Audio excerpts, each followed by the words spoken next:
పుట్టినందుకు ఒక జైశాలి తన కళను తెలుసుకున్నాడు. పుట్టినందుకు ఒక ప్రసన్నబాబు తన కళను తెలుసుకున్నాడు. పుట్టినందుకు ఎందరో ఎందరో మీలాంటి వాళ్ళు, మీలో ఉన్నవారు ఆయన కళలను తెలుసుకున్నారు. కానీ ఆయన కళలను పండించేవాళ్ళు ఎంతమంది? దేవుని కోసం బ్రతకాలన్న కళ ఎంతమందిది? దేవుని కోసం జీవించాలన్న కళ ఎంతమందిది? దేవుని కోసం సాధించాలి ఏదో ఒకటన్న కళ ఎంతమందిలో ఉంది చెప్పండి.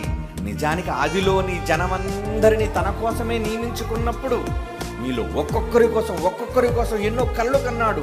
పాట రాసేవాళ్ళు, పాట పాడేవాళ్ళు, కష్టపడేవాళ్ళు, నాయకులుగా నిలిచేవాళ్ళు, త్యాగాలు చేసేవాళ్ళు, అందరి కోసం కళలు కని కని కని ఆ కళలన్నిటినీ తన గ్రంథంలో రాసుకున్నాడండి దేవుడు. కానీ వచ్చిన తర్వాత ఆ కళలు నెరవేరుస్తున్న వాళ్ళు మీలో ఎంతమంది ఉన్నారు చెప్పండి? దేవుని కళను నెరవేర్చిన వాళ్ళు మీలో ఎందరున్నారు?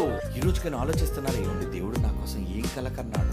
ఆ కళ ఏంటో కాదండి, ఈ లోకానికి ఆయన నామాన్ని ప్రచురించడమే కళ. అదే ప్రారంభంలో చెప్పాడు. యెషయా గ్రంథం 43:21 ఆయన కళ.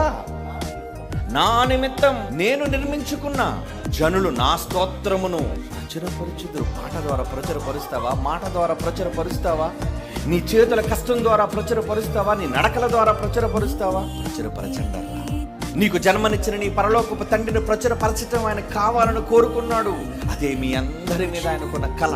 కళలను తెలుసుకున్న మీరు ఆయన కళలు కళ్ళలుగా కాకుండా నెరవేర్చవలసిన బాధ్యత మీ అందరి మీద ఉంది.